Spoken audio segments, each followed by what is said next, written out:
Please join me in welcoming Frank von Jensen from Nordea.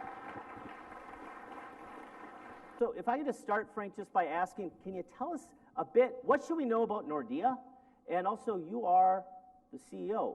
And tell us a little bit about your journey in becoming the CEO of Nordea. So Nordea is a 203 years old business, almost represented in every corner of the Nordics, not Iceland, but the four water countries.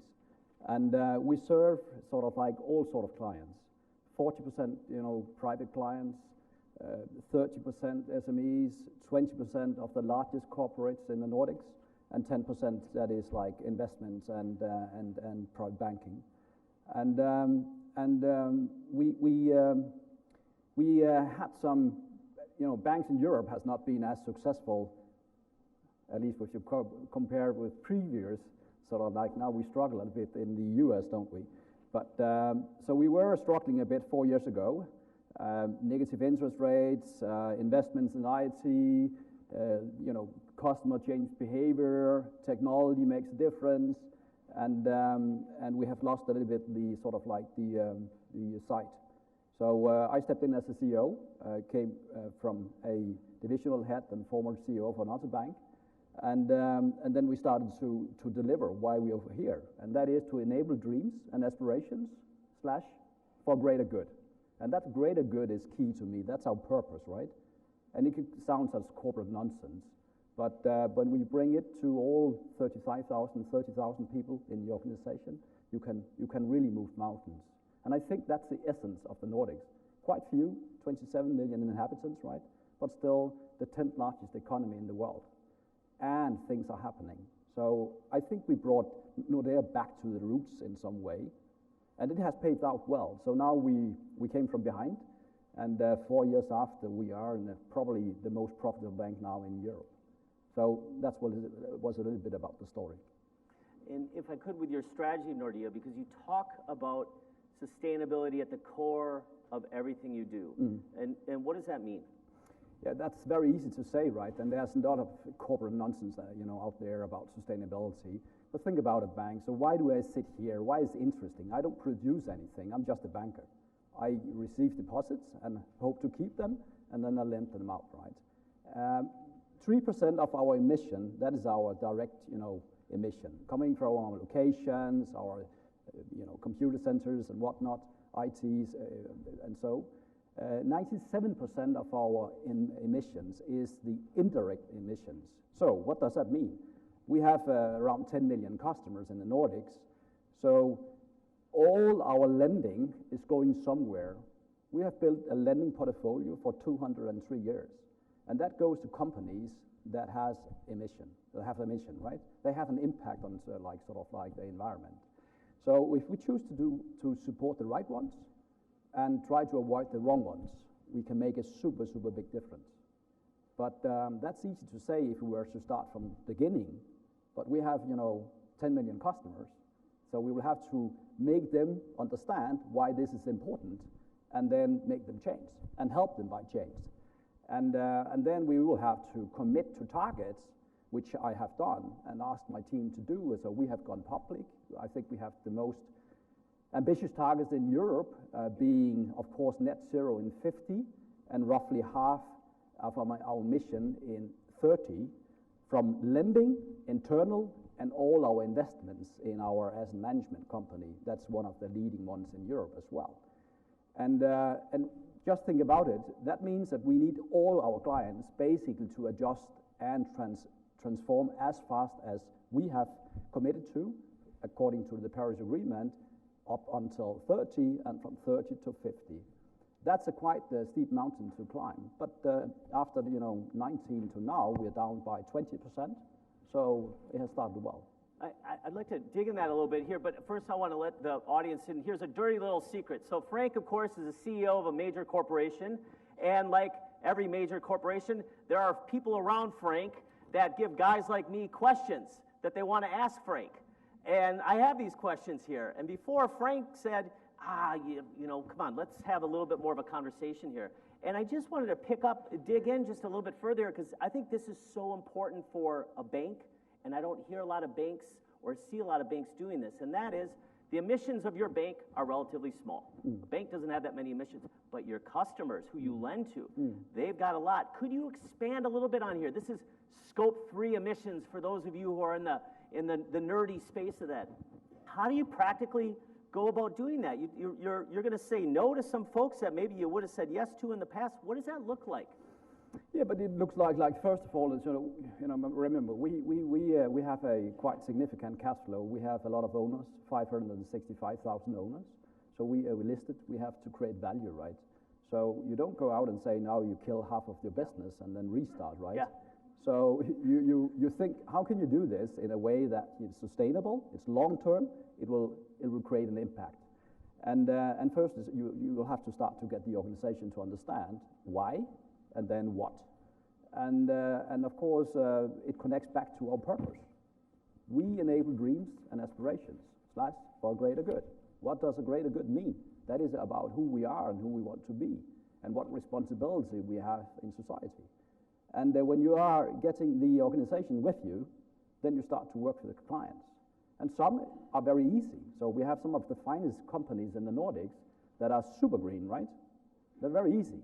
But that's not, you should start with the difficult ones.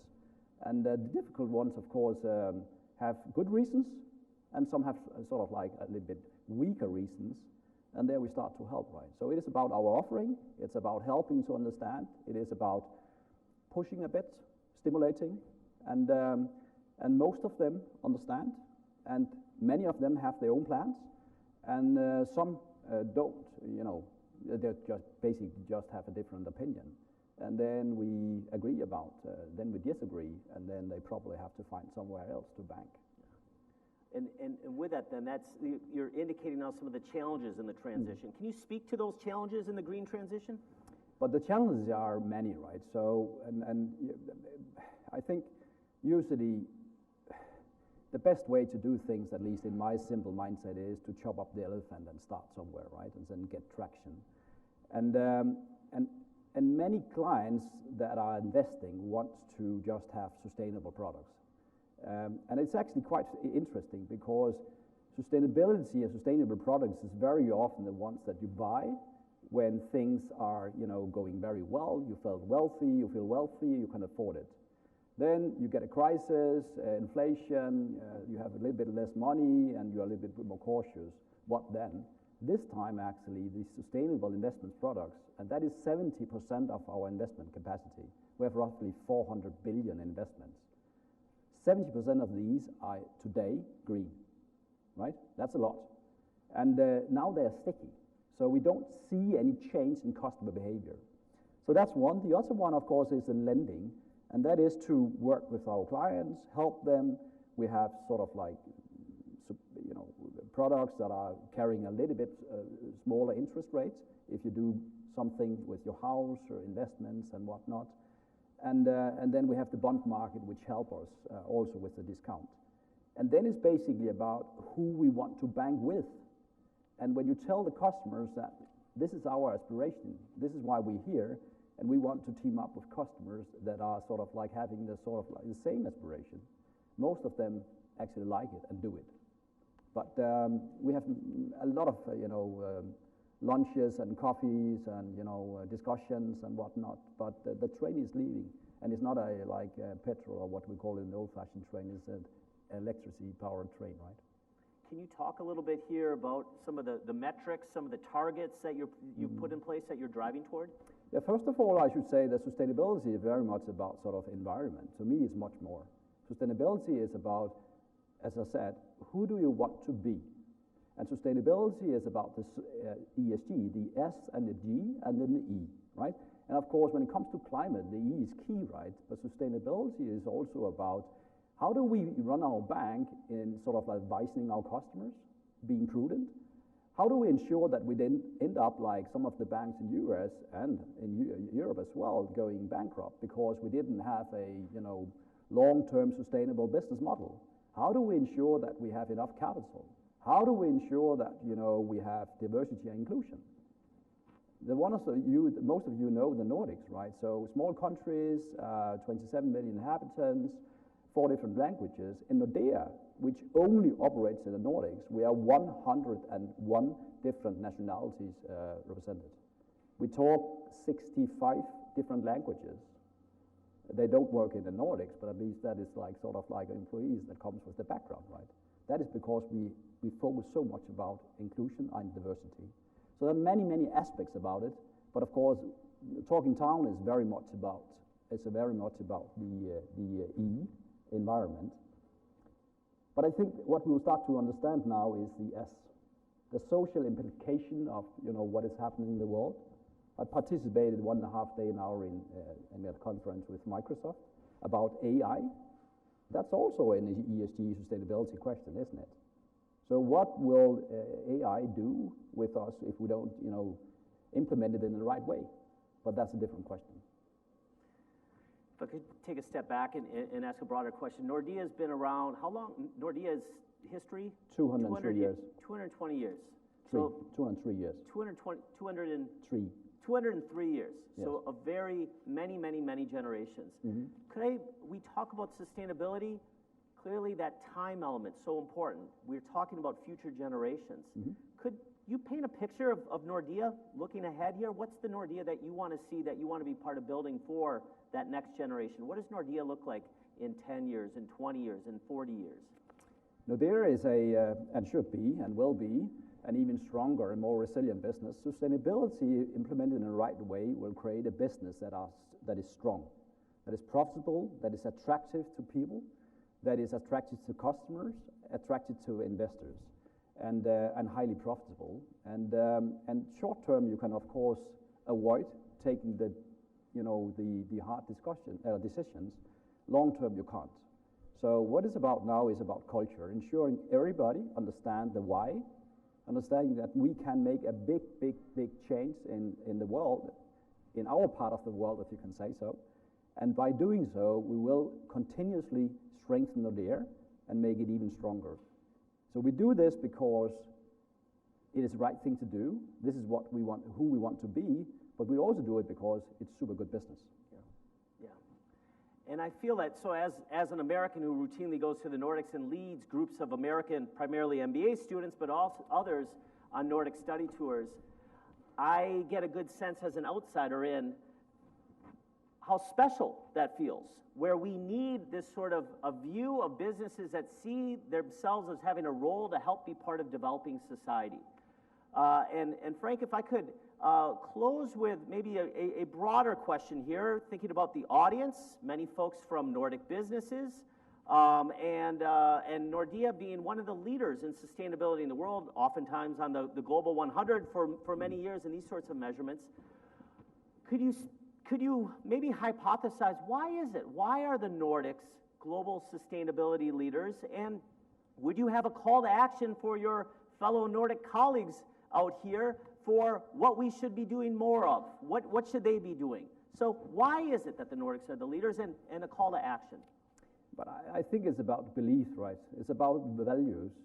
And I think we have many values, common values in the Nordics that support sort of like responsibility and understanding the society and take the sort of like the actions needed. And then it's about, so we are less wordy, right, and more action oriented. And this is about not looking good. It is about making the right things, taking the right decisions, and just keep on going. And if you do that, you make a change. And listen to what happens, sort of like all the discussions going on around in the corners in the world. There's so much lot of nice words on a piece of paper, and they make no change. Yeah. So I think it's culture, right, to be honest. Yeah. I hear a certain pragmatism also in those words of taking the action, trying to do more of what works, a little less of what doesn't. You have to be pragmatic, right? Yeah. Because there are so many dilemmas, right? Just as an example, and we are probably running out of time, nuclear in Nordics is a question, right?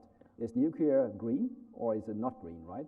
From a sort of like a emission perspective, it's probably more green, right? But what about from a social perspective, right? That's a dilemma, and you can get stuck in these dilemmas, right? But you have to find your way forward, and then just keep on going, and then you will get the sort of like the sort of like schemes, the definitions, the dilemmas, they will solve. It will be solved, but it just takes time. And we could wait, and that will probably optimize the results short term a bit, but it's not worth it, because long term it will be bad business and the wrong thing to do from a purpose perspective. Well, I can speak on the perspective of talent, of wonderful students at the University of California, Berkeley and beyond, and they want to work for firms like yours. They want to work for firms like yours, and this is something that I see such a competitive advantage of Nordic-based firms, and that is talent attraction and retention. Talent wants to work on society's biggest issues. They want to work for companies like Nordea that give a damn and that are there for the future generations. Please, everyone, join me in thanking Frank Vang Jensen from Nordea. Pleasure. Thank you so very much.